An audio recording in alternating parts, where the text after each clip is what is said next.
y José Wong. Presente. Muy Doctor, bien. buen día. Llegué en cuanto me pasó.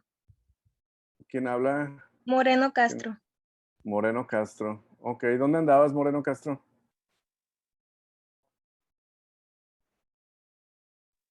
Doctor, a mí también me faltó. Eh, Yo falté. Me saltó. Es ¿Y qué? en Cuesta Durán. Edgardo. Ok. Bueno, vamos a empezar con la clase. Hoy vamos a ver la clase Europatía Obstructiva. Como les decía hace unas semanas, pues este ya es prácticamente el inicio de la clase de urología. Me refiero ya a lo que vimos en las clases anteriores, era de alguna manera introducción y prepararnos para la patología urológica. Y con esta clase que vamos a dar el día de hoy, esto ya empezamos las enfermedades propiamente urológicas. Entonces, bueno, vamos a empezar. La clase se llama uropatía obstructiva y éstasis urinaria. Aparte de estos dos temas, de la uropatía y de la éstasis, vamos a hablar también del manejo de sondas. El manejo de sondas y catéteres que todo médico de primer contacto pues debemos saber. ¿Por qué se le llama uropatía obstructiva? ¿Por qué vamos a empezar más bien con esta clase para entrar al tema de las enfermedades urológicas? Pues es que la uropatía obstructiva es uno de los trastornos más frecuentes, si no es que el más frecuente en la especialidad de urología. Y como su nombre lo dice, uropatía, pues es una alteración en el funcionamiento normal de la vía urinaria y la razón de esta alteración es una obstrucción. La obstrucción puede ser fisiológica porque un órgano no está trabajando adecuadamente. Por ejemplo, la vejiga que no se contrae, una vejiga espástica que no tiene fibras musculares funcionales, no se aplasta, no se contrae y no puede arrojar la orina. Entonces ahí sucede una éstasis urinaria porque la orina que llega ahí se atora, se estanca y empieza a obstruir el flujo de la orina. La obstrucción puede ser patológica, por ejemplo, por una piedra que está tapando la vía urinaria. Puede ser una obstrucción patológica por un órgano vecino. Por ejemplo, las mujeres embarazadas al final del tercer trimestre están muy gorditas y la matriz aplasta la vejiga, aplasta los ureteros y la orina puede tener dificultad para pasar al siguiente o para seguir caminando en este tránsito de la vía urinaria por la obstrucción que genera el órgano vecino. Puede ser un cáncer también, un cáncer de colon, un cáncer de próstata, un cáncer de páncreas, órganos vecinos que están muy crecidos, que aplastan la vía urinaria y que obstruyen el flujo de la orina. Entonces, esta es una de las patologías más frecuentes en urología. En las diferentes especialidades, a veces como que ha habido hay unas especialidades que les ponen como algún apodo. Por ejemplo, el neurólogo como el eléctrico, se cuenta que va viendo todos los cablecitos ahí de las vías nerviosas. Y específicamente al urólogo dicen que es como un plomero, porque se encarga precisamente de destapar esta vía urinaria o el flujo de la orina. Entonces, esa es la razón de este nombre y les digo, es una de las enfermedades o de los trastornos más frecuentes que tenemos en urología. Antes de hablar de lo patológico, vamos a hablar de lo fisiológico, de lo normal. Vamos a recordar que la unidad funcional de los riñones es la nefrona. Ya dijimos que al nacer, cada ser humano tiene más o menos 1 millón de nefronas en cada uno de los riñones y en la medida en que conservemos estas nefronas sanas durante el transcurso de la vida, pues no vamos a exponer la función renal. Pero si desde el recién nacido ya tiene una deficiencia de nefronas o en el transcurso de la vida desarrollas una enfermedad que vas a perder nefronas, pues finalmente vas a perder la función de los riñones y vas a llegar a un estado que se llama insuficiencia renal. Esta imagen que tenemos aquí en pantalla, les voy a pedir que se la graben bien para que entiendan mucho mejor el trastorno de la uropatía obstructiva. Y específicamente sobre los primeros 3 renglones. Unidad funcional nefrona. El segundo dato es el más importante. La presión de filtrado glomerular. Ya vimos en anatomía que la arteria aorta da una arteria renal. Luego la arteria renal se bifurca en 5 arterias segmentarias. Luego cada arteria segmentaria se bifurca en arterias interlobulares. Ahí van progresando interlobulillares, arcuatas, hasta que llegan a ser las arteriolas aferentes. Estas arteriolas son las que le dan la nutrición a la nefrona. O sea, cada nefrona tiene una arteriola propia. Entonces, hay 1.000.000 de arteriolas que le surten la sangre oxigenada a 1.000.000 de nefronas. Y para que este intercambio de sustancias entre la arteriola y la nefrona se dé de manera exitosa, tiene que ser mayor la presión del filtrado glomerular o la presión arterial adentro de la arteriola y debe ser menor la presión en la nefrona. La presión de la nefrona se traduce de acuerdo a la presión de la pelvis renal. Entonces, si la presión de filtrado glomerular es de 6 a 12 milímetros de mercurio, siempre que sea mayor esta presión, va a permitir, vamos a decirlo así, va a dejar caer todas las sustancias en la nefrona para que la nefrona filtre lo que sí sirve, para que se deseche lo que no sirve y se regrese a circulación los nutrientes que tienen que seguir circulando. Finalmente la nefrona es un filtro. Entonces, si la presión de la pelvis renal es igual que la presión de filtrado glomerular, simple y sencillamente no puede haber intercambio de sustancias. Si la presión de filtrado es 6, con esa presión llega la sangre a la nefrona, pero la nefrona tiene 6 también, entonces no permite intercambio de sustancias. Es la misma presión. Y así como llega la sangre a la nefrona, así sigue en la circulación. Y peor aún, cuando la presión en la pelvis renal o la presión en la nefrona es mayor que la presión de filtrado glomerular, las sustancias que hay en la nefrona se pueden meter a la circulación general. Y, por ejemplo, el mejor ejemplo aquí es los azuados. Cuando los riñones no están funcionando bien, la presión de filtrado glomerular es menor que la presión de la pelvis renal. Entonces llegan azuados a la nefrona, pero la nefrona tiene más presión que la misma arteriola y los azuados de la nefrona se meten a la circulación general y en la circulación general empieza a haber un exceso de azuados porque el riñón no es capaz de desecharlos. Entonces es importantísimo entender esto. Para que los riñones funcionen, la presión de filtrado glomerular debe ser mayor que la presión de la nefrona. Solamente así la nefrona puede recibir los elementos de la sangre. Si es igual o al contrario la nefrona es superior, entonces ese riñón no va a filtrar nada de la circulación porque no puede recibir ningún elemento circulante. En base a estas presiones de filtrado es que funcionan los riñones. Existen infinidad de funciones químicas, bioquímicas, fisiológicas, hormonales que tienen los riñones. Aquí en la pantalla vemos de las más importantes, pero todas estas se rigen gracias a que la nefrona tiene presión menor que la presión de la arteriola que le surte sangre. Entonces, ¿cuáles son las principales complicaciones de la obstrucción al flujo urinario y de la éstasis urinaria? Son particularmente dos que vamos a ir viendo durante la clase. La primera y la más frecuente es la hidronefrosis. Yo no sé si alguien de aquí quiera platicarme qué entienden por hidronefrosis. Bueno, en este caso, o bueno, lo entiendo más bien como el filtración de orina hacia el riñón, hacia el tejido. A ver, Osvaldo, otra vez. La filtración de orina hacia el parénquima del riñón.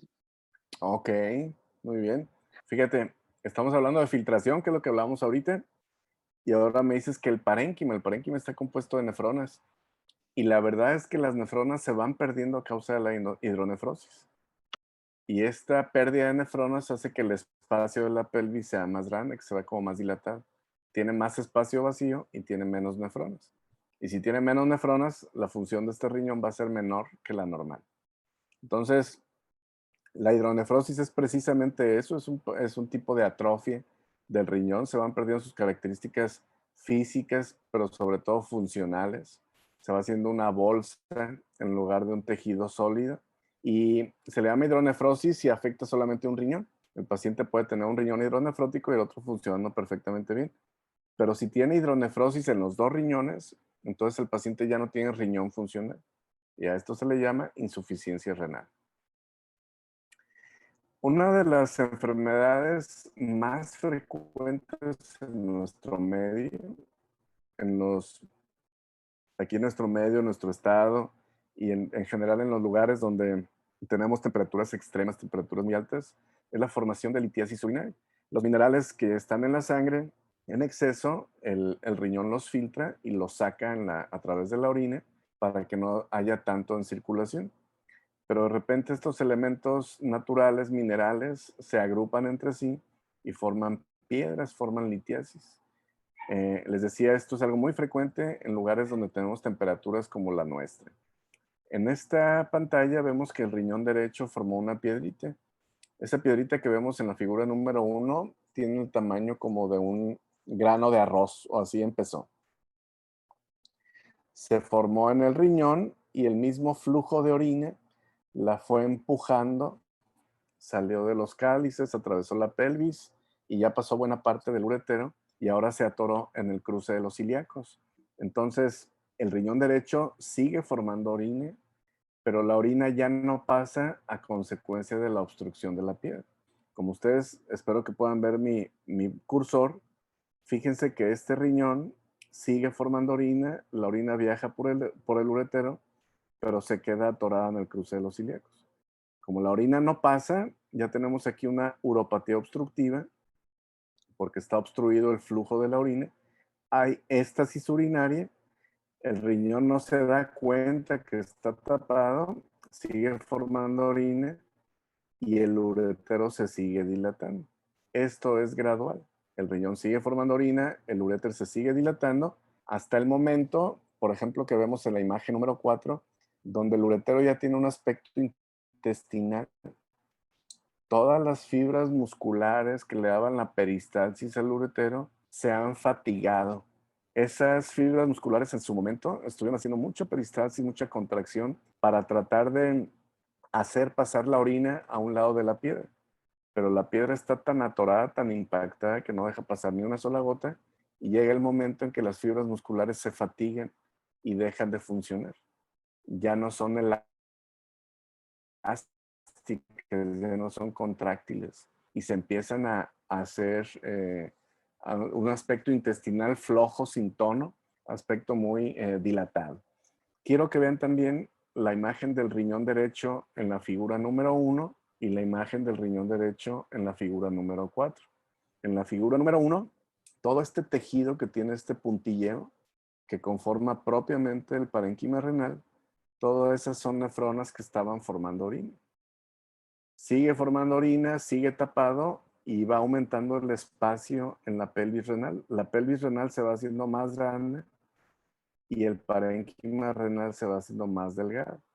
En la figura número 3 todavía alcanzamos a ver la silueta de lo que eran los cálices y todavía alcanzamos a ver algo de tejido con un puntilleo que son las nefronas, pero definitivamente que la pelvis renal es mucho más grande. Y si nos vamos a la figura 4, pues definitivamente ya no hay riñón, es solamente una bolsa hidronefrótica.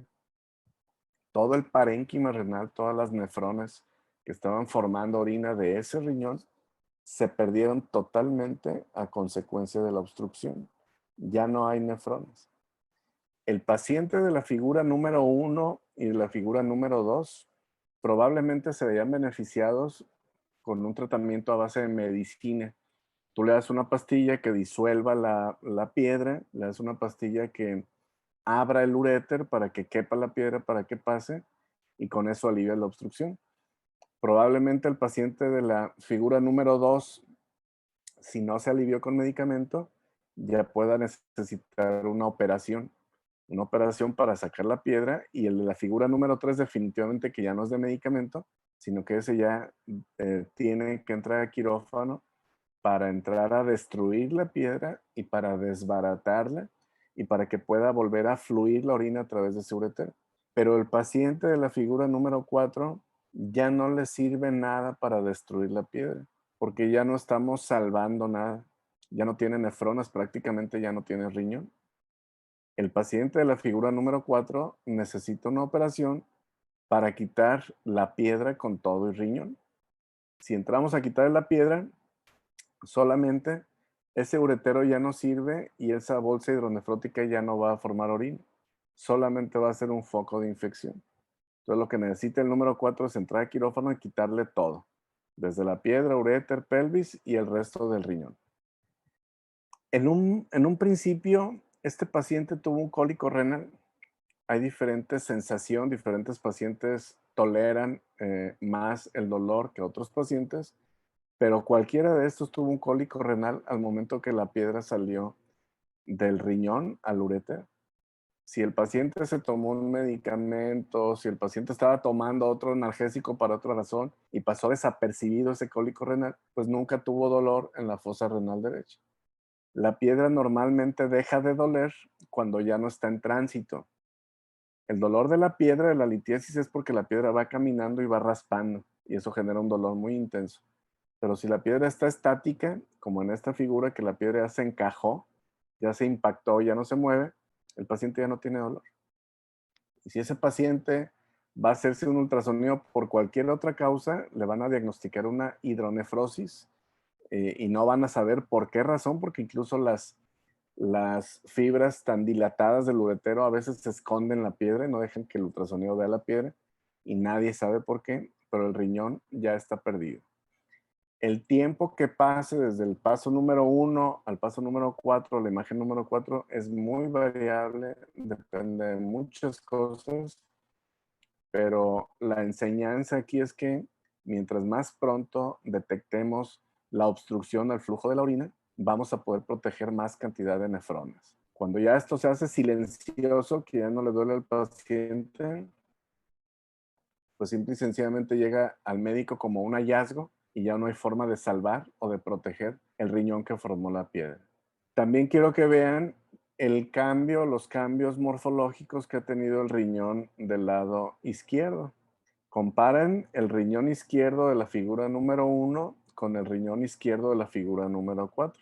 El paciente de la imagen número 4 ya tiene una nefromegalia. Tiene hidronefrosis derecha, pero tiene nefromegalia izquierda, porque el riñón izquierdo ha tenido que trabajar al doble para compensar la función del riñón derecho que no estuvo trabajando o que ya no está trabajando por la pérdida de nefronas. Esto es un proceso completamente natural y es la compensación que hace el riñón izquierdo en este caso para mantener la circulación sanguínea, todos los elementos de la circulación sanguínea, mantener la homeostasis y que no afecte la vida del paciente. De hecho, si a este paciente en cualquiera de las 4 etapas de la imagen le tomamos un examen general de orina o le tomamos un cultivo de orina, probablemente salgan normales. Y la razón es muy simple y es muy básica. El paciente está excretando orina solamente del riñón izquierdo. El riñón derecho está tapado. Entonces le podemos hacer un cultivo de orina, le podemos hacer un examen general de orina con microscopio, electrónico, todo y va a salir completamente normal, aun cuando tiene una hidronefrosis que ya no es recuperable. Y esto es debido a que el paciente solamente está drenando orina del riñón izquierdo. Igual, si a este paciente le tomamos una determinación de azuados, probablemente tenga los valores completamente normal, porque el riñón izquierdo está haciendo el trabajo de los dos. Los azuados que llegaban por las arteriolas a las nefronas del riñón derecho, los azuados llegan a la nefrona, pero como la presión es muy alta, se regresan a circulación. Y en la circulación llegan al otro riñón y el otro riñón las está excretando. Entonces, este paciente puede tener una determinación de azuados normales, aún con la pérdida fisiológica por completo del riñón derecho. ¿Hasta este punto hay alguna pregunta? ¿Se está entendiendo bien? Yo, doctor. Ujú. Por ejemplo, en el número 4, usted dijo que ya una vez que pasa la piedra y se estanca ya no hay síntomas, pero ¿siempre es así? ¿O si puede haber, por ejemplo, dolor? ¿O cómo podría darse cuenta el paciente que nomás tuvo un dolorcito y dijo, ah, ya pasó? Si este paciente de la figura número 4, este paciente no va a tener dolor. Este paciente de la figura número 4 lo que puede tener es fiebre. Es fiebre porque la orina estancada, la estasis urinaria, aumenta la proliferación de bacterias. Y las bacterias que están en esta orina, recordemos que la orina es un material de desecho. Todos los elementos del metabolismo, el catabolismo, incluso de la digestión aerobia y anaerobia, terminan por salir en la orina. La piedra tiene bacterias, la orina tiene bacterias, la presión en la pelvis es mayor que la presión de la arteriola aferente, entonces las bacterias se meten a circulación general y ocasionan bacteremia. El paciente de la figura número 4 puede tener más bien fiebre y puede tener sepsis de foco urinario, porque todas las bacterias que están estancadas ahí, todas se meten a la circulación y ocasionan cuadros infecciosos muy delicados. Pueden tener eso más que dolor. El dolor más bien es en las etapas tempranas cuando la piedra se está moviendo o cuando las fibras musculares siguen teniendo una peristalsis de lucha para vencer a la piedra. Cuando las fibras musculares se fatigan, pues ya no ocasiona dolor porque ya no están funcionales. Ok, gracias. ¿Se entiende? Sí. Yo también tengo una duda, profe. Bueno. Ajá, dime. Ahorita dijo que es muy variable el tiempo, o sea, que pasa entre la figura 1 y la 4, o sea, evolucionar a eso. Pero, o sea, en promedio, ¿qué tanto tarda un paciente en llegar a un punto en el que ya no, el riñón ya, o si es muy variable el tiempo ese? Mira, cada capa de, cada capa de nefronas tiene que estar 36 horas en isquemia para que se desprenda.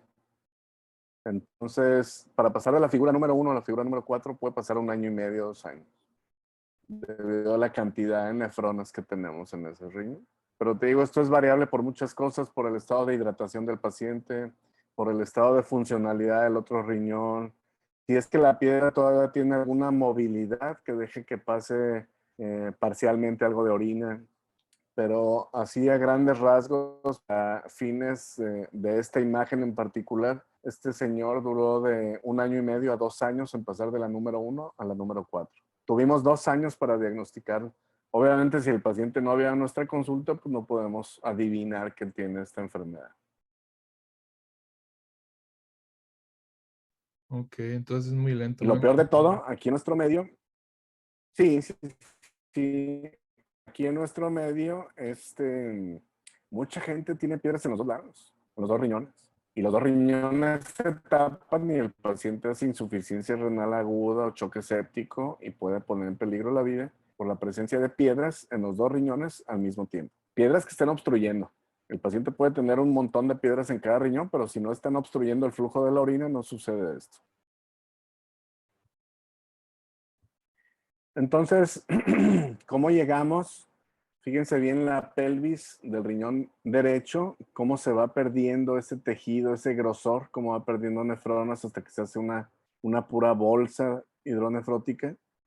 ¿Cómo va pasando esa pérdida de nefronas? Esta imagen les voy a pedir al equipo de trabajo de la siguiente semana que presentan el reflujo vésico-ureteral, que es un trastorno de urología pediátrica, que nos demuestren o que nos expliquen este gráfico en su clase que habla de la hidronefrosis y el grado de reflujo en pacientes pediátricos. Aquí le puse yo de manera simbólica para que vean cómo el uretero, la pelvis y el parénquima renal va sufriendo cambios que son irreversibles una vez que se instalan. En la figura número 1, prácticamente toda la anatomía está normal. En la figura número 2, los cálices ya se empiezan a ver menos puntiagudos. En la figura número 3, la pelvis ya se hace más ancha. Los cálices igual se hacen menos puntiagudos, ya se están haciendo romos y redondeados. Y en la figura número 4 y 5, pues ven el grosor del uretero. El grosor del uretero ya definitivamente está prácticamente al doble y está tortuoso. La pelvis está muy amplia y lo más importante y lo más peligroso es que el parénquima renal ya está muy adelgazado. El espacio que ocupaban las nefronas ahora está ocupado por orina de que está tapado ahí el flujo. Las nefronas se fueron perdiendo.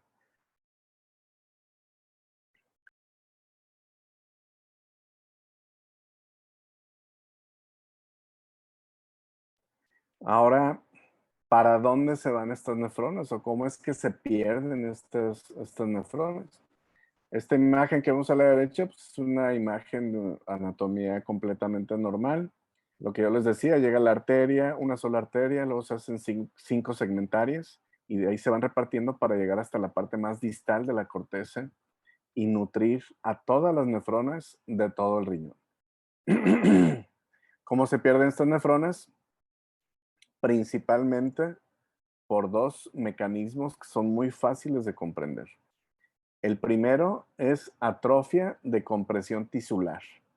Esto es por aumento persistente de la presión intrapélvica.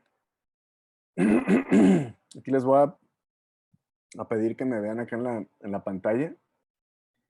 Cuando estamos explorando un paciente que le estamos interrogando el llenado capilar en la exploración física, la forma más fácil y rápida de saber que le está llegando sangre a la parte más distal del cuerpo es revisar el flujo capilar en las yemas de los dedos.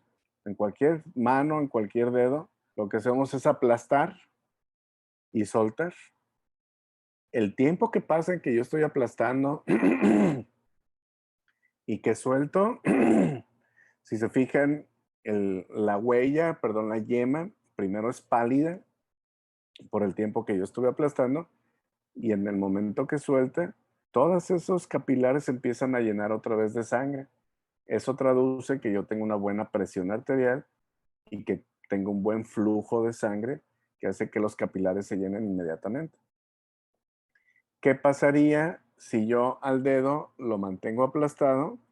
¿O qué pasaría si yo al dedo le pongo una liga? Le amarro el tronco del dedo.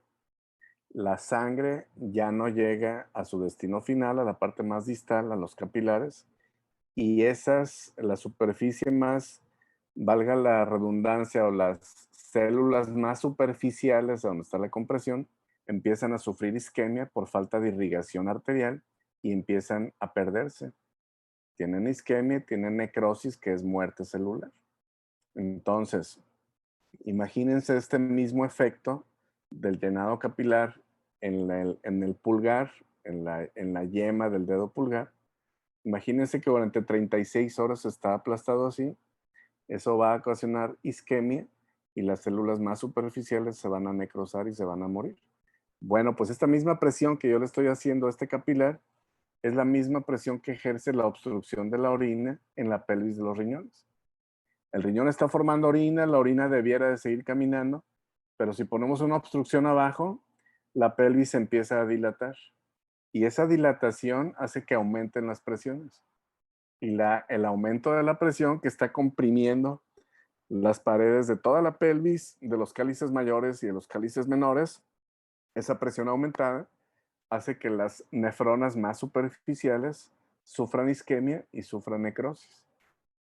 Eso sucede en 36 horas de isquemia, a todos los cientos de nefronas más superficiales. Si pasaron 36 horas tapados, sufrieron isquemia y se murieron. Y sigue la siguiente fila de células que estaban debajo de estas. Y si seguimos sin aliviar la obstrucción del flujo de orina, la presión sigue aumentando, la presión viene de adentro hacia afuera, centrífuga, va aplastando la superficie de las células, va ocasionando isquemia y va haciendo que se pierda. Ese es el mecanismo por el cual los riñones se hacen hidronefróticos. Hay algo obstruyendo abajo, la presión aumenta por la orina acumulada y esa presión aumentada hace un efecto compresivo que ocasiona isquemia y necrosis.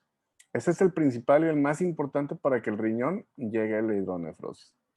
Y el segundo también tiene mucha lógica. Si se fijan los cálices, aquí los voy a señalar con el cursor. Aquí está un cálice superior y aquí está un cálice medio. Si estos dos cálices tienen la presión aumentada, ¿qué es lo que sucede? Que se van a hacer más gruesos, más gordos y van a comprimir a los vasos que están ahí. En medio de estos cálices que estoy señalando va una arteria y va una vena. Pero si este cálice está crecido igual que este, hacen un efecto de pinza. Entre los dos aplastan a los vasos.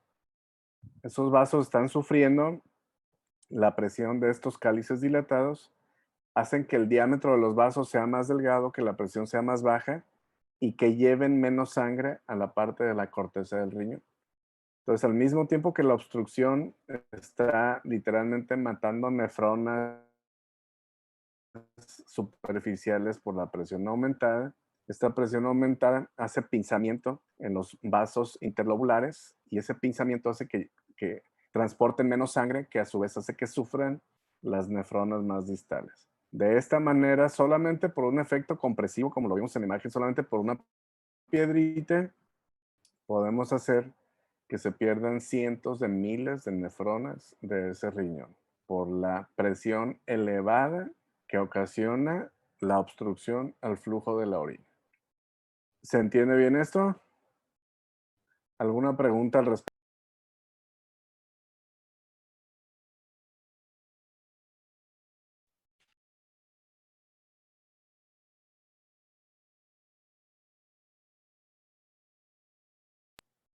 Si no hay preguntas, espero que sea porque se entiende muy bien, ¿eh? Y si no se entiende, este es el momento, porque esto lo van a ver toda la vida en diferentes especialidades.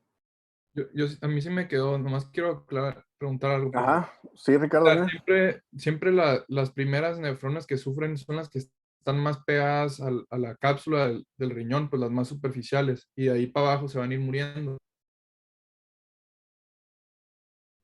No, las superficiales estamos hablando, aquí donde estoy el cursor, las que están más cercanas a la pelvis, en la superficie de la pelvis, porque ahí es donde llega primero la presión aumentada. Las nefronas distales serían las que están en la corteza, las que están en la parte más externa del riñón. Estas son las que sufren al final por este pinzamiento de la compresión de los vasos arqueados. Pero las más superficiales es las que están pegadas a la pelvis o a los cálices, porque ahí es donde llega el efecto compresivo primeramente. Ah, ok, es que estaba entendiendo al revés de superficial. Yo.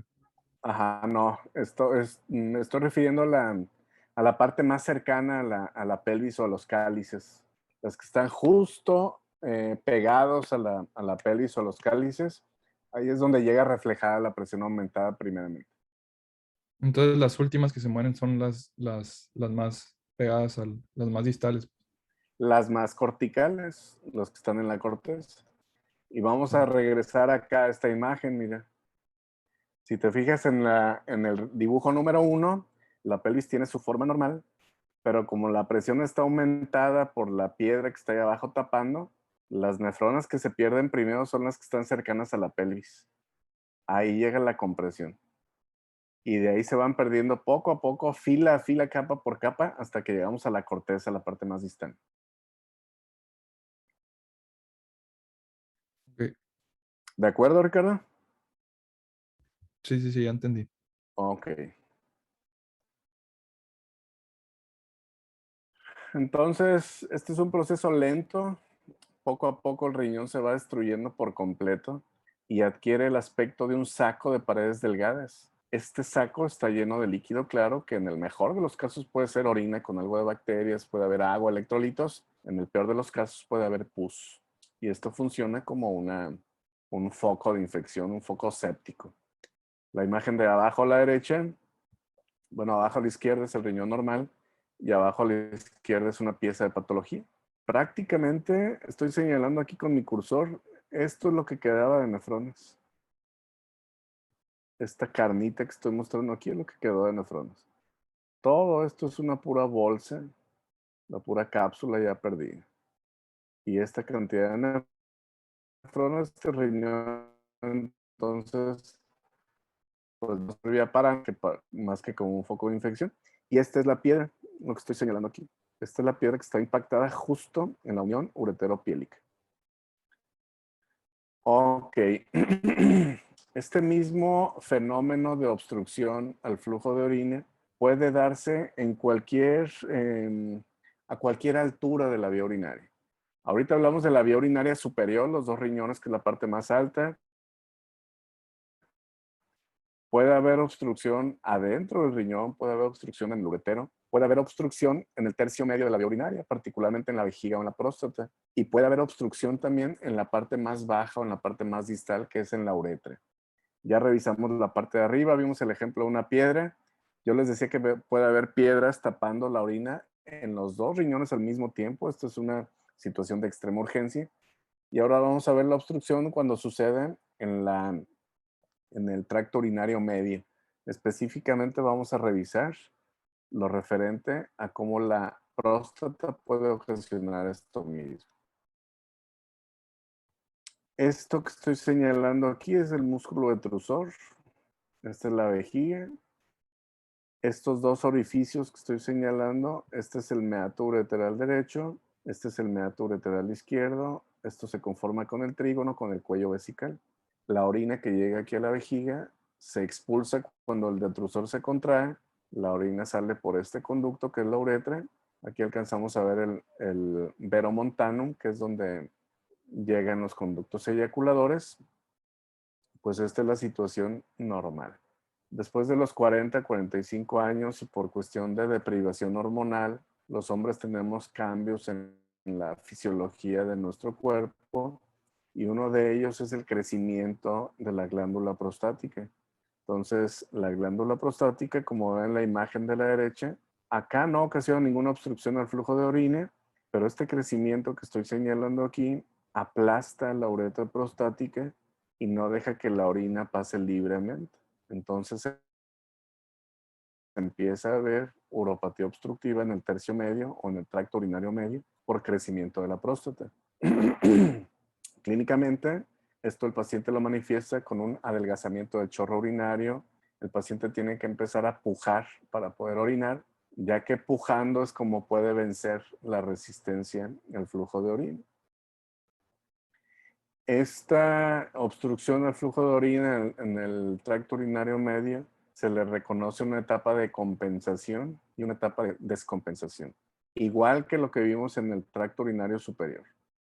En la etapa de compensación, el riñón sigue formando orina y la peristalsis del uretero se hace más hiperactiva para tratar de vencer la resistencia que ocasiona la piedra. Está tratando de compensar. Pero llega el momento en que esas fibras musculares del uretero se fatigan, se cansan, ya no sirven y se empiezan a dilatar y sirve más como recipiente de orina. Se empieza a atorar también ahí la orina y de esa manera se hace ascendente. Lo mismo exactamente sucede en la vejiga cuando no puede vaciar la orina a causa del crecimiento prostático. En primer lugar, en la etapa de compensación, la vejiga hace un esfuerzo máximo. El detrusor se contrae con muchísima fuerza para poder sacar la orina a través de la próstata crecida. Pero conforme la obstrucción no se alivie y el detrusor se hace más grueso para impactar con más fuerza para sacar la orina, llega el momento en que esas fibras musculares del detrusor son reemplazadas por colágeno. El colágeno ya no es elástico. Entonces el detrusor se vuelve poco contráctil. Ya no tiene fuerza para tratar de vencer esa resistencia. E igual que como vimos arriba el uretero, la próstata se convierte, perdón, la vejiga se convierte en un recipiente. Ya no tiene la funcionalidad de contraerse para sacar la orina. Y cuando la próstata no deja que la vejiga saque la orina, pues la orina se estanca en la vejiga y después empieza a ascender a través de los dos ureteros hasta llegar a los dos riñones. Esto ya es en la etapa de descompensación. Este es el mejor ejemplo y desafortunadamente todos ustedes van a ver un caso como este. Son señores mayores de 60 años que llegan a diálisis, llegan con el nefrólogo a diálisis por insuficiencia renal crónico terminal a consecuencia de hiperplasia prostática. Un crecimiento prostático esperado por la edad que nunca se atendió, que no dejó que la orina saliera por donde debía de salir. La orina se regresó a los riñones, aumentó la presión en las cavidades renales, específicamente en la pelvis renal, en los cálices. Esta presión aumentada impactó con presión sobre las nefronas de los riñones, ocasionó isquemia y necrosis, y el señor perdió la mayoría de las nefronas de los 2 riñones a consecuencia del crecimiento prostático. Vamos a ver paso a paso. Vean el detrusor de la figura número 1. Esto que estoy señalando ahorita es como un globo. Es el detrusor, es el músculo de la vejiga, es una capa delgadita.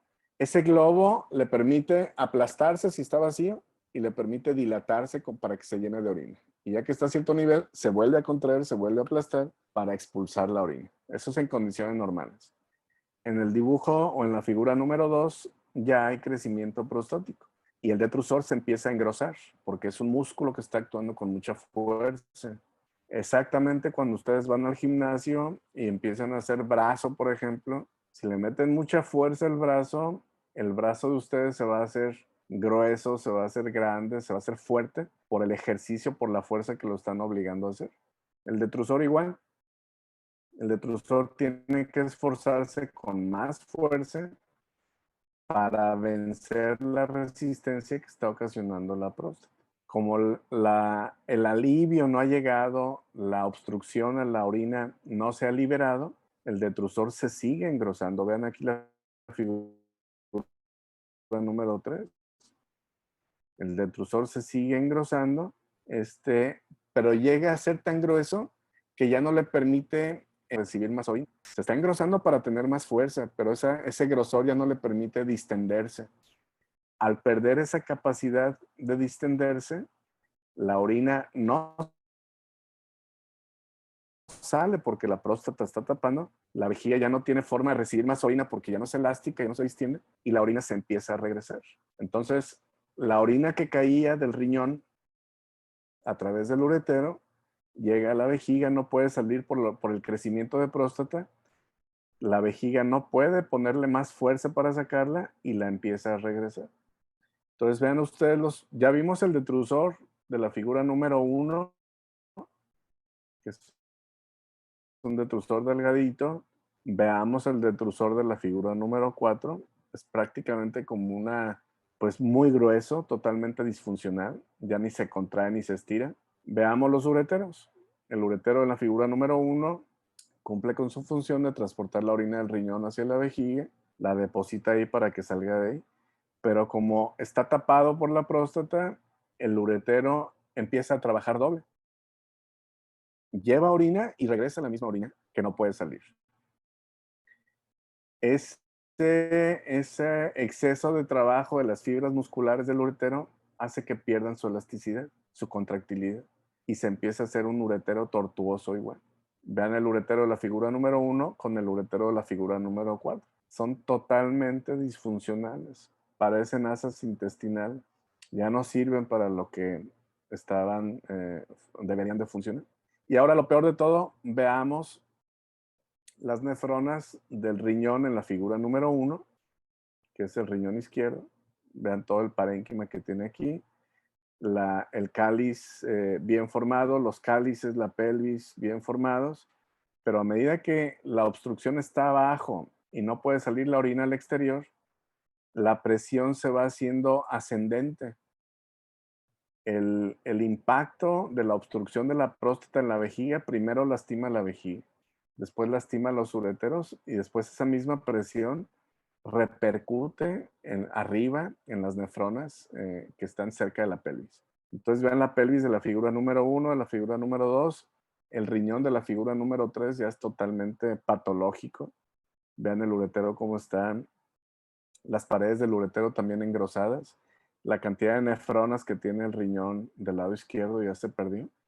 Y vean el riñón de la figura número 4. Ya prácticamente es una bolsa hidronefrótica, no tiene nada o tiene muy poca funcionalidad.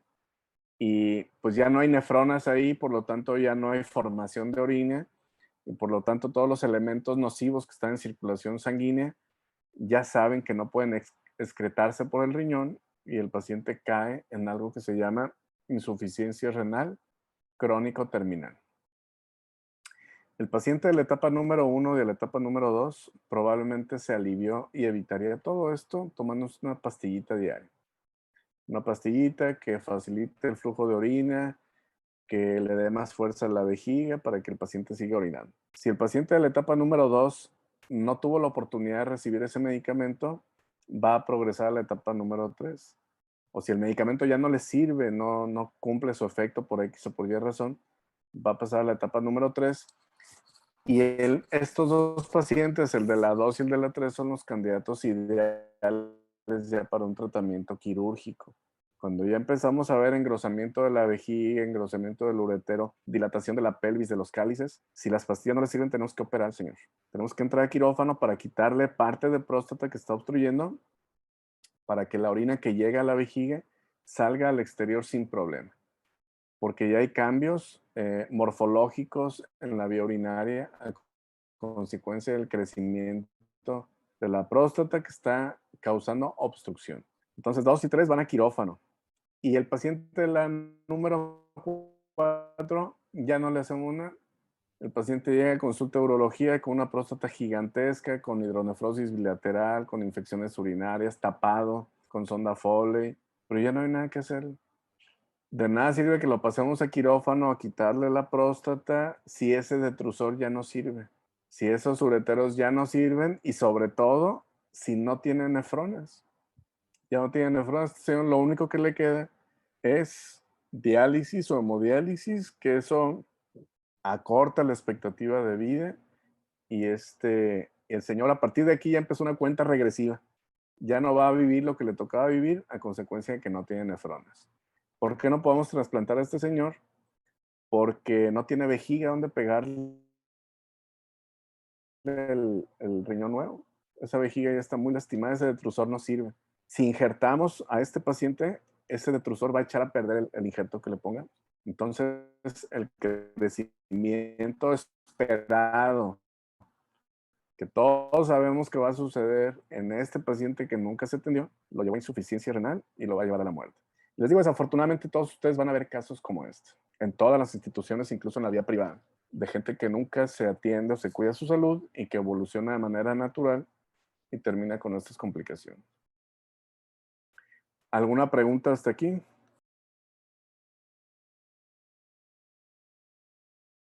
Yo, doctor.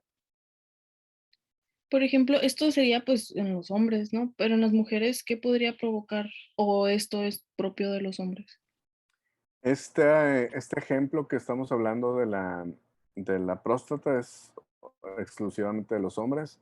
En la mujer, obstrucción a consecuencia de órganos vecinos, específicamente miomatosis uterina. Hay un trastorno de ginecología que hace que la matriz haga unos tumores benignos que a veces son gigantes y que comprimen parte de la vía urinaria y que ocasionan obstrucción al flujo de orina. Es muchísimo menos frecuente que esto que estamos viendo en pantalla, pero esa pudiera ser una causa ginecológica de uropatía obstructiva. Las piedras, como vimos, pues pueden ser en hombres y en mujeres. Una mujer que tenga piedras en los dos lados que está tapada, pues puede ser insuficiencia renal por litiasis. Y doctor, ¿Ok? por ejemplo, Ajá. el tiempo de evolución es parecido al ejemplo pasado. Fíjate que no, que estamos viendo en pantalla sí es más tardado. Estos son unos 8 o 10 años sin tratamiento. 8, 10, 12 años. Pero esto sí es bien sintomático. El paciente de la piedra se le atora la piedra y se le quita el dolor. Y como el otro riñón está trabajando bien, él tiene estudios de laboratorio normales, hace su vida normal y está haciendo hidronefrosis de un lado. Pero este señor que tenemos ahorita en pantalla tiene sintomatología persistente. Está con disminución del flujo de la orina, está levantándose a orinar cada ratito en la noche, trae los calzoncillos húmedos a orina, el señor huele a orina, trae sintomatología constante que no se atiende y que evoluciona a lo que estamos viendo.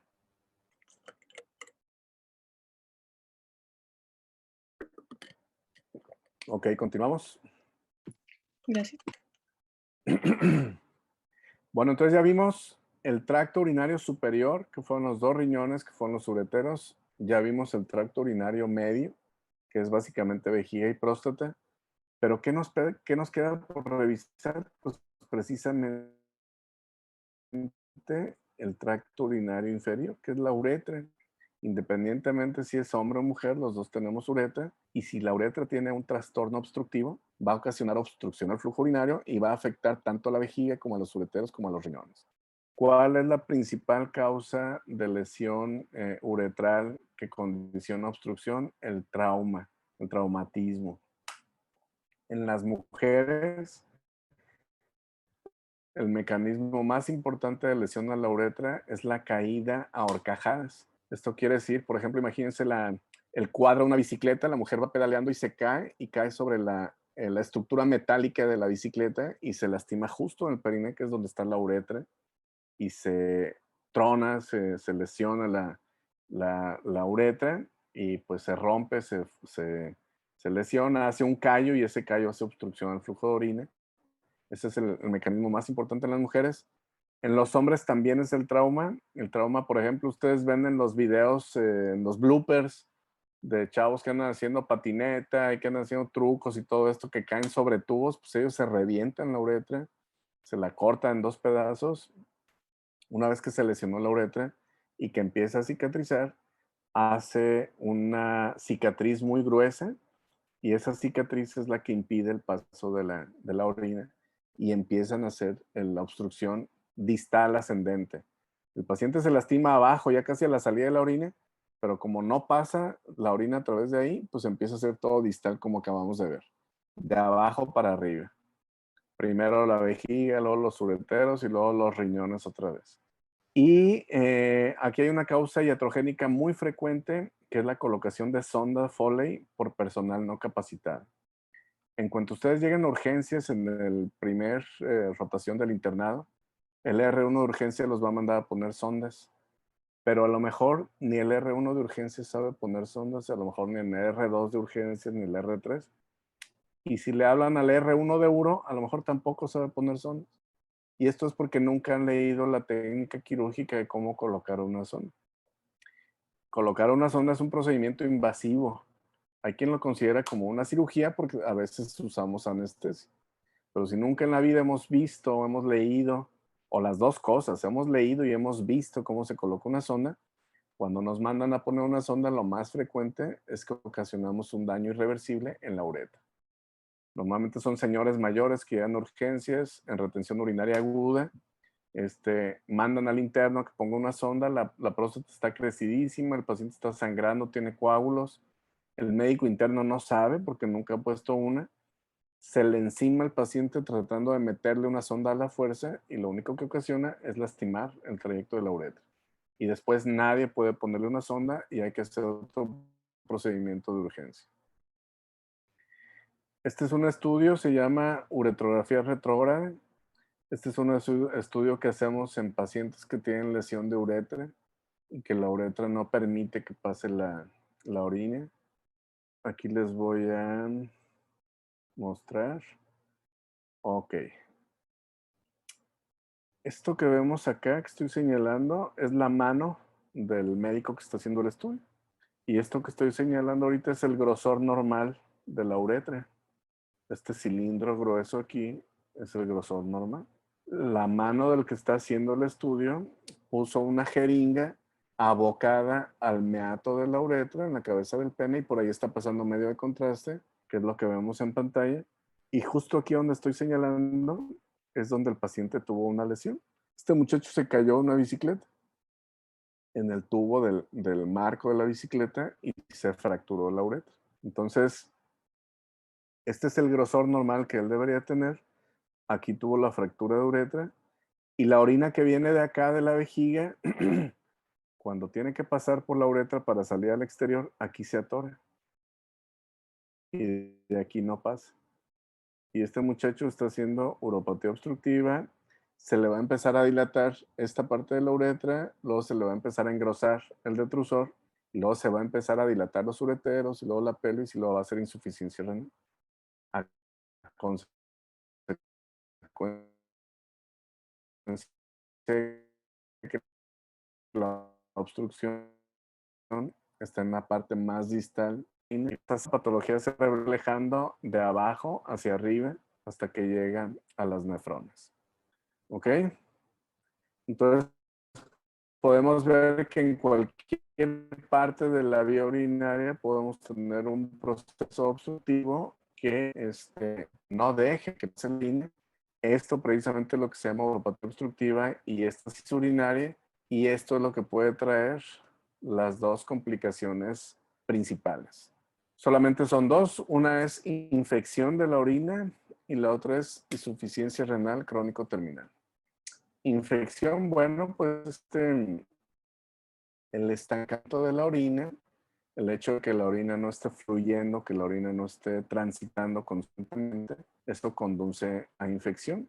Primero la infección es en el sistema genitourinario, pero después de que la presión, como no se ha aliviado la obstrucción, la presión en la pelvis es mayor que la presión en las arteriolas, todos los elementos que hay en la pelvis se meten a la circulación general. Y si en la pelvis renal hay bacterias, estas bacterias se van a meter a la circulación general y van a ocasionar bacteremia, sepsis, choque, falla orgánica múltiple y puede ocasionar la muerte. Una sepsis de foco urinario puede ocasionar la muerte definitivamente. Incluso después de haber liberado la obstrucción. ¿Cómo es esto? El paciente tiene 2 o 3 meses tapado por X o por Y razón, empieza a hacer fiebre, dolor, lo atiende en su centro de salud, no es suficiente, y no es suficiente porque no se ha aliviado la obstrucción. Cuando la cantidad de bacterias que se mete a la circulación general es muy alta, aunque llegue al hospital de tercer nivel y le pongamos una sonda Foley, las bacterias ya no están en la vía urinaria, están en la circulación general y el paciente necesita tratamiento sistémico. Y si la circulación de bacterias en sangre y las bacterias tienen resistencia y todo esto, pues aunque le pongamos sonda y aliviemos la obstrucción, el paciente puede poner en peligro la vida por infección urinaria complicada. ¿Cuál es la otra complicación? La insuficiencia renal crónico terminal. Esto, pues ya lo vimos, es cómo evoluciona. Una obstrucción a cualquier altura de la vía urinaria puede llevarte a hidronefrosis. Si es de un lado y te va bien, pierdes solamente un riñón. Pero si te va mal y haces hidronefrosis de los dos lados, vas a perder los 2 riñones. Este es el daño total, irreversible y permanente a la función renal. Prácticamente te quedaste sin riñones. Tienes los 2 allá dentro de tu cuerpo, pero no sirve ninguno. Entonces no tienes función renal. Las personas con este tipo de enfermedad, para conservar la vida, deben de recibir terapia sustitutiva, que es diálisis o hemodiálisis, y en casos bien específicos se puede considerar el trasplante de riñón. Les decía, si la insuficiencia renal es por crecimiento prostático, la vejiga ya se fatigó, también ya no sirve. Entonces el señor, aunque tuviera donador, no le podemos trasplantar porque no hay dónde pegarse. No hay un órgano funcional como la vejiga para recibir un riñón nuevo. Entonces, una de las complicaciones más temidas pues es la insuficiencia renal crónico terminal a consecuencia de obstrucción al flujo urinario. ¿Cuál es el tratamiento? Pues el tratamiento es muy fácil. Primero, aliviar la obstrucción. Y segundo, erradicar la infección.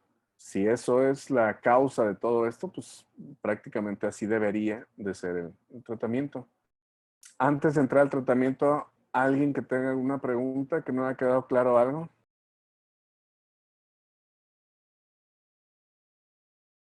Yo tengo una pregunta.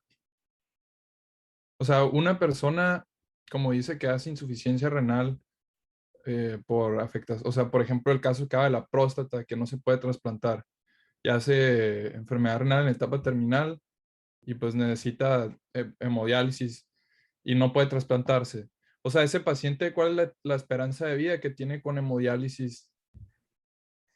Híjole, una pregunta muy difícil, pero si se está hemodializando bien, me refiero de buena calidad, a buen tiempo, sin complicaciones, 8 o 10 años más o menos. Si no se está hemodializando bien, 4 o 5 años. no se está hemodializando bien, quiere decir que los medicamentos o las máquinas con las que los hemodializan no son de la mejor calidad, los filtros están desgastados. Si le tocaba 3 veces a la semana y se hemodializa nada más una vez a la semana, pues poco a poco va en detrimento hasta que pone en peligro la vida. Te digo, ya cayendo en diálisis, ya, digo, y cayendo en diálisis se oye como los pacientes, ¿no? Pero me refiero ya llegando a esta etapa de la enfermedad, la verdad es que el pronóstico de vida se acorta considerablemente. Entonces, Y, lo más fácil es no llegar. Lo más fácil es diagnosticar esto temprano y educar a la gente e insistirle a la gente, empezar con nuestros familiares, tus abuelitos, tus papás, tus tíos, tus hermanos. No tenemos la cultura de revisarnos. Pensamos que si no nos duele nada es porque estamos sanos. Y el hecho de que no te duela nada no quiere decir que seas sano. Hay enfermedades como esta que son silenciosas, que están en proceso y que cuando se diagnostican, pues ya es muy tarde, ya no hay nada que hacer. ok, y la otra pregunta que tenía, profe, es en los trasplantes renales. Digo, no he leído el tema de trasplante renal yo, pero yo recuerdo que cuando estaba leyendo Inmuno, decía que todos los trasplantes eventualmente se rechazan aunque esté el paciente con inmunosupresión. O sea, más o menos, ¿cuál es la vida media de un trasplante? Y, o sea, ya que se rechaza un trasplante otra vez, ¿se le vuelve a trasplantar el riñón o qué es lo que se hace en esos casos? Ok, mira, estos temas están fuera de esta clase, pero no sé en dónde lo leíste. Hay medicamentos ultramodernos que permiten que la vida del injerto se duplique o se triplique. Hace 20 años, un paciente trasplantado de riñón, súper bien cuidado, podríamos pensar que el riñón le durara 10, 12, 15 años.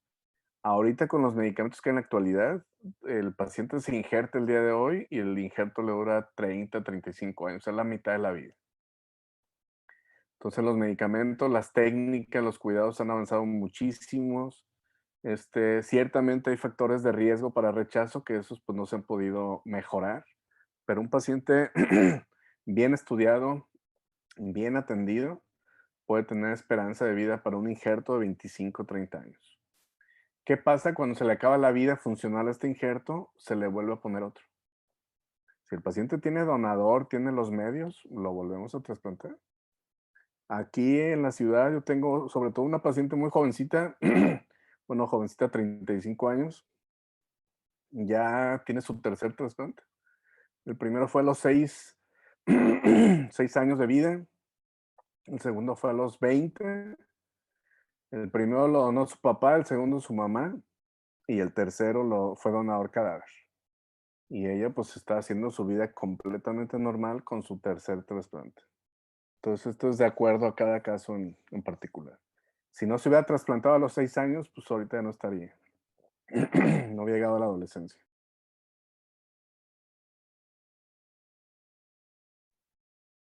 Ok, ¿se resolvió, Ricardo? Sí, está bien. Gracias. Muy bien. Bueno, ¿cómo vamos a aliviar la obstrucción? Depende de dónde esté la obstrucción. Si la obstrucción está en el tracto urinario superior, en el tracto medio o en el tracto inferior o distal. En el tracto urinario superior, lo mejor que podemos hacer es un drenaje. Usamos un catéter que se llama doble J o usamos una nefrostomía. En este ejemplo, en la imagen que vemos abajo a la izquierda, vemos que aquí nos dice el dibujito que tiene un área de estenosis. Esa estenosis es un adelgazamiento del uretero por cualquier razón, alguna infección, alguna piedra, alguna cirugía previa. Algo hizo que se adelgazara, que se estrechara esa parte del uretero y la orina que forma ese riñón ya no puede pasar por ahí. Entonces la orina se regresa. Es el mismo efecto obstructivo que tenía la piedra ahí. En la imagen del medio vemos que en esa misma altura está una piedra que podría estar ocasionando la obstrucción que se ve en la primera imagen. ¿Qué hacemos en ese caso? Una cirugía endoscópica. Entramos a quirófano, vean mi cursor aquí en pantalla, entramos por acá por la uretra, este ejemplo pues es una mujer, aquí no tiene próstata, entramos por la uretra, identificamos el trígono, vemos dónde está el orificio del meato urinario del riñón izquierdo y por aquí nos metemos con una cámara. Nos metemos por una cámara, todo hasta el sitio de la de la obstrucción. Vamos a suponer que es esta piedra. Entonces, ya que está la piedra aquí, subimos el catéter que va hasta la pelvis. El catéter es como un popote.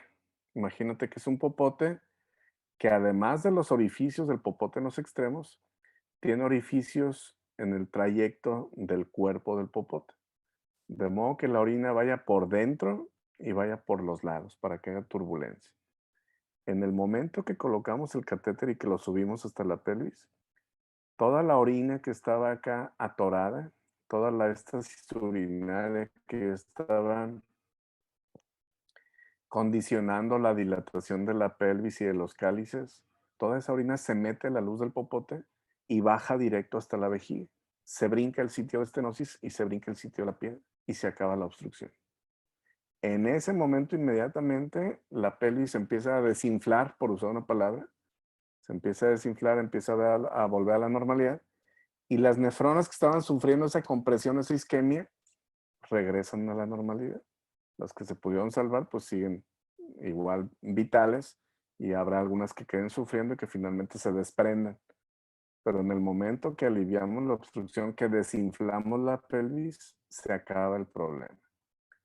Tú metes a un paciente a operar en esta situación a las 8 de la mañana, gravísimo, y le tomas una radiografía, un ultrasonido a las 10 de la mañana y ya se ve todo completamente normal. ¿Qué hicimos? Pues un drenaje a través de este catéter para vaciar la orina. Si a este paciente le tomamos una radiografía, que es la de la imagen de la derecha, pues ahí vemos cómo se aprecia el catéter doble J en una radiografía. La J de acá arriba es el gancho que se queda en la pelvis para asegurar que no se baje, que no se migre, que no se mueva, que se quede ahí en su lugar. Y la J en la vejiga, que es este otro gancho que vemos acá, igual no deja que migre hacia arriba. Lo dejamos fijo entre la pelvis y la vejiga para que cumpla con esa función. Esta radiografía es una imagen, es una imagen de un paciente de aquí de Hermosillo. Esta señora, si se fijan, tiene pelvis de mujer. Es una pelvis muy, muy amplia, muy redonda. Esta señora se operó de cesárea. En la cesárea tuvo una emergencia obstétrica. Era un parto, bueno, un embarazo gemelar. Tuvieron mucho sangrado. Sangrado que puso en peligro la vida de la paciente. Y sangrado que obligó al equipo quirúrgico de ginecología a hacer una histerectomía. Es tanta la sangre en estos accidentes que se puede morir la mujer. Entonces lo que hace el ginecólogo es asegurar el sangrado, pinzar todas las arterias que vean, las venas, todo para detener el sangrado, para conservar con vida a la paciente.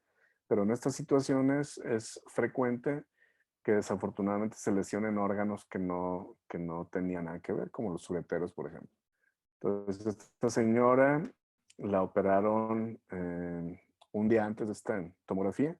Le hicieron histerectomía, hicieron la cesárea, los dos productos vivos, la mujer chocada, le hicieron histerectomía, pasó a terapia intensiva y en terapia intensiva en la noche empezó con mucha fiebre. La fiebre podía ser por el trauma obstétrico, por la cirugía tan difícil que tuvieron. Al día siguiente persistía la fiebre y la señora se quejaba de dolor intenso agudo en la fosa renal izquierda. Entonces le hacen un ultrasonido, en el ultrasonido ven hidronefrosis y la mandan a tomografía. Hidronefrosis que no se había visto en los 9 meses del embarazo. Los riñones habían estado muy bien y 2 días después de operar ven hidronefrosis en el riñón izquierdo. Entonces la primera sospecha es que se ligó desafortunadamente a algún uretero. La pasan a tomografía, vean la pelvis. Como ella estaba chocada, les meten muchísimo plasma, sueros, paquetes globulares para reponer la pérdida sanguínea y los riñones pues tienen que hiperfiltrar ese exceso de líquidos y por eso es que en 48 horas hacen esta hidronefrosis tan importante. Fíjense la pelvis cómo está dilatada, llegan hasta acá los cálices y esa distensión tan brusca hace que la paciente tenga mucho dolor. Entonces ya que vieron que este riñón estaba dilatado, si se fijan el medio de contraste no pasa de aquí y efectivamente aquí había una ligadura. Entonces ya al neurólogo revisamos la tomografía, la pasamos a quirófano, en quirófano entramos por endoscopía a través de de la uretra, la vejiga, nos metemos al meato del riñón izquierdo. Y yendo con la cámara por el meato izquierdo, llegamos al punto donde está una sutura anudando ahí. Entonces intentamos liberarla por dentro, cosa que no es posible. Tenemos que hacer cirugía abierta. Revisamos y vemos que está cortado. Se cortó, ya no está comunicado. Hay un segmento intermedio que no permite volver a reconectar. Entonces, mientras es una u otra cosa, lo que queremos nosotros urólogos es salvar nefronas. Ya que vimos que no había uretero, tenemos que, el mismo quirófano, hacer este procedimiento que se llama nefrostomía. Aquí a través de la espalda, guiados por un ultrasonido, ubicamos dónde está la hidronefrosis y ahí metemos una aguja y por ahí metemos el catéter. Acá lo estoy señalando ahorita con el cursor. Acá está la piel, la aguja la pasamos por aquí hasta que llega a la pelvis y encima de la aguja pasamos el catéter doble J. Entonces, toda esta orina que estaba acumulada aquí en la pelvis renal empieza a salir al exterior por esta bolsa de nefrostomía. Inmediatamente la pelvis se desinfla y protegemos las nefronas que le quedaban a ese riñón, o que le quedan, porque 48 horas pues no representa mucha pérdida, pero pues tenía que drenarse la orina para algún lado. Entonces, esa señora, en lugar de traer el catéter doble J, como la imagen que les mostré anteriormente, o de traer una sonda Foley por abajo, trae una sonda acá en la espalda, a donde se drena la orina del riñón izquierdo. Con eso automáticamente protegemos las nefronas. Ayudamos a que ella se recupere del choque que tuvo, el choque hemorrágico, y ya, no me acuerdo si 3 o 4 meses después, reconectamos la vía urinaria. ¿Qué hacemos en esos 4 meses? La señora estuvo con la bolsa de orina en la espalda. ¿Qué hacemos en esta cirugía? Como no existe uretero de aquí donde está lo amarillo hasta la vejiga, lo que hacemos en quirófano es despegar el riñón, el techo del riñón izquierdo. Lo despegamos, lo liberamos para que se caiga y despegamos la vejiga y la subimos para que se acerque. De modo que ese segmento, que son como 10 centímetros que hay ausencia de uretero, bajamos el riñón, subimos la vejiga y hacemos que alcance y ahí conectamos la vía urinaria. Dejamos un catéter doble J ahí en lo que cicatriza. Si es funcional, pues así se queda. Y si desafortunadamente hubo mucha laceración de tejidos y esto no es funcional, pues la señora tiene 2 opciones. Andar el resto de la vida con la bolsita de orina en la espalda o de plano nefrectomía. Nefrectomía, retirar el riñón para darle calidad de vida, porque andar con una bolsa de orina en la espalda, una mujer tan joven, psicológicamente y socialmente les lastima mucho, no es buena calidad de vida. Entonces, le repito, lo que hicimos fue igual, salvar nefronas con un catéter doble J que va directo al riñón a través de una punción percutánea en la espalda.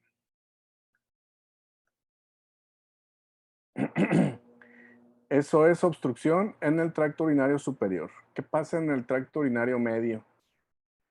Hablábamos del ejemplo de la próstata crecida que aquí estoy señalando. Si la próstata está crecidísima, la vejiga no ha podido vencer esa resistencia y la orina se está empezando a regresar a los riñones, lo primero que tenemos que hacer es colocar una sonda Foley. Ponemos una sonda Foley por la punta del pene, la vamos guiando hasta la vejiga. Ahora toda la orina que caiga a la vejiga va a salir por la sonda hacia el exterior y se va a empezar a desinflar la vejiga, desinflar el uretero, desinflar la pelvis y vamos a proteger las nefronas. Ya que hicimos esto, el paciente va a protocolo preoperatorio para operarlo de la próstata, para que el señor ande sin sonda y para que no esté con uropatía obstructiva. ¿Qué pasa si a este mismo señor que llegó a urgencias con retención urinaria lo recibió el MIP-1, no le pudo poner la sonda y él interconsultó al MIP-2 y el MIP-2 tampoco le pudo poner la sonda? Le avisaron a los residentes de urgencias, ya la uretra estaba muy lastimada, la uretra estaba sangrando y era imposible colocar la sonda, le hablaron al urólogo. El urólogo llega y no puede poner una sonda porque la uretra está muy lastimada. Y no es bueno estar forzando, estar haciendo las cosas a la fuerza y seguir lastimando más si vemos que no hay mejoría. Entonces, si no tenemos uretra porque está muy lastimada, tenemos que drenar esa orina. Y la forma de hacerlo es una cistostomía. En esta imagen que vemos a la izquierda, tomamos como referencia el hueso del pubis y justamente encima hacemos una incisión que va directo a la vejiga y por ahí colocamos la sonda. Entonces el señor, bueno, en cuanto ponemos la sonda, salen los chorros de orina. Y en ese momento se alivia la obstrucción. Inflamos el globo, le dejamos la sonda allá a la altura del pubis y el señor andará con esa bolsita de orina mientras cicatriza la uretra y vemos qué tratamiento le ofrecemos para reconstruir la uretra. Por lo pronto, esa sonda va a prevenir la uropatía obstructiva y va a estar protegiendo las nefronas que estaban sufriendo por la obstrucción crónica. ¿Hasta aquí alguna pregunta? Doc, en el caso de la sonda J, por ejemplo, no puede haber algún problema de reflujo, por ejemplo, por medio de la sonda. Sí, sí puede haber un problema de reflujo. Estos pacientes, bueno, ya que aliviamos la obstrucción, les dejamos siempre antibiótico para prevenir infección, porque una infección de la vejiga con el catéter se puede refluir al riñón y hacer una pielonefritis. Entonces siempre están con antibiótico preventivo y consideramos que este catéter doble J y que estas sondas son temporales, son alivios de urgencia. Pero finalmente el urólogo se encargará de escoger el mejor tratamiento para que esto no sea permanente, para que el señor pueda andar sin sondas y sin catéteres el resto de la vida. Pero sí se hay ese riesgo. Ahora, este es un extra que no viene en el libro, pero que ya ustedes en un año ya van a estar en hospitales o en 6 meses ya van a estar en hospitales. Tienen que entender mejor del manejo de las ondas. Estas son unas recomendaciones. Evitar los sondajes innecesarios. Hay servicios donde por el solo hecho de llegar al servicio quieren ponerle sonda. El mejor ejemplo es la terapia intensiva. Pacientes que entran a terapia por X o Y razón probablemente no necesiten sonda. Y el argumento de los intensivistas es para medir el volumen urinario de manera más exacta, pero se puede medir en un recipiente, en un urinal, en un urinómetro, sin necesidad de introducir un cuerpo extraño. Colocación de sistemas de buena calidad, desde los guantes, la jalea, el antibiótico y obviamente la sonda y la bolsa recolectora. Mientras más calidad tengan, menos riesgo de complicaciones. La persona que coloca y que cuida las sondas debe estar entrenado. Por favor, no se pongan a poner sondas si nunca han leído la técnica. No seamos irresponsables. Lo menos que pueden hacer es leer la técnica para el día que les digan que pongan una sonda, pues la puedan poner con seguridad. De otra manera, pueden lastimarle la uretra al paciente o a la paciente y dejarle secuelas el resto de la vida. Entonces, vamos a hacer lo que sepamos hacer. Si yo no sé hacer algo y me piden que lo haga así nada más, pues pedirle que me instruyan o que me den tiempo para estudiar para poder hacerlo. Conocimiento de la técnica estéril, como cualquier otra cirugía. El calibre de las sondas es bien importante, si es un niño, si es una niña, si es mujer, mamá, si no es mamá, si es un viejito, una viejita, si está sangrando, si no está sangrando. Un paciente con una uretra estrecha va a necesitar una sonda más delgadita que quepa por ahí. Pero si hay sangrado, va a tapar una sonda delgadita, entonces necesitaría una sonda gruesa. Pero si la sonda gruesa no cabe, entonces tiene que ser una sonda delgadita, pero muy dura para que pasen los coágulos sin que se colapse. Todo esto va a ser de acuerdo a cada paciente. La bolsa de la sonda siempre debe estar debajo de los huesos de la cadera para que la vejiga no se esté esforzando y no genere dolor. Las sondas siempre fijarlas en el exterior para que no anden sueltas, para que no se jalonee, no lastime al paciente. Idealmente hay que tomar muestras de orina al momento de poner una sonda para saber que si el paciente ya tenía una infección antes de ponerla o si nosotros con la colocación de la sonda desafortunadamente propiciamos una infección, o para saber si hicimos la técnica correcta, el paciente estaba sano antes y no hay infección ni antes, ni durante, ni después de la colocación de sonda. Siempre tener entonces esa muestra de orina para saber qué antibióticos podremos usar en el momento que fuera necesario. Lo mejor es no andar desconectando la bolsa. El paciente debe tener la sonda y la bolsa siempre hasta que se decida retirarlo. Esto es bien importante. La sonda es un cuerpo extraño y el catéter es un cuerpo extraño. Idealmente no debieran de tenerlo los pacientes. El uso prolongado de estos dispositivos puede ocasionar infección urinaria, puede ocasionar piedras, y la sonda Foley adentro de la vejiga por muchos años puede ocasionar cáncer. Un paciente que tiene 20 años con sonda Foley, el globo de la sonda está raspando la mucosa de la vejiga, ocasiona inflamación, displasia, metaplasia y cáncer. Hay cáncer de vejiga asociado a uso crónico de sonda Foley.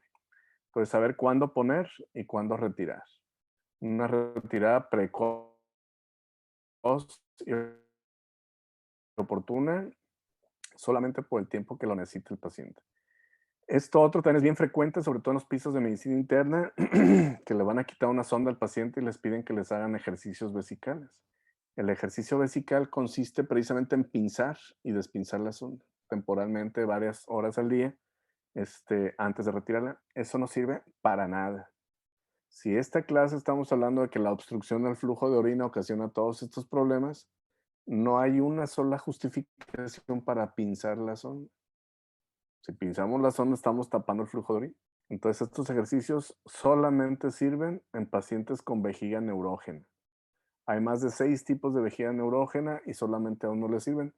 Cuando les pidan que le hagan ejercicios vesicales antes de retirar, mejor que lo revise un urólogo en el caso de que sea una vejiga neurógena.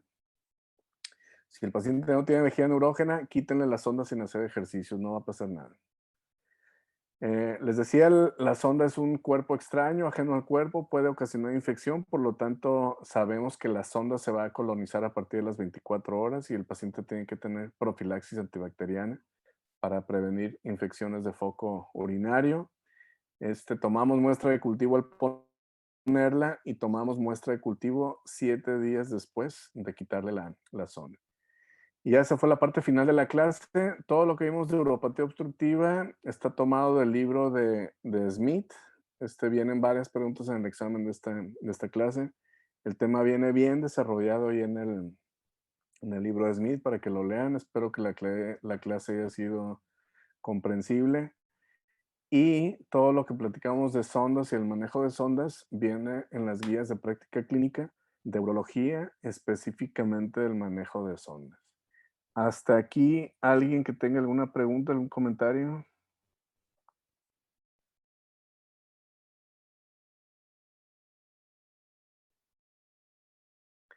¿Se entendió muy bien o no se entendió nada?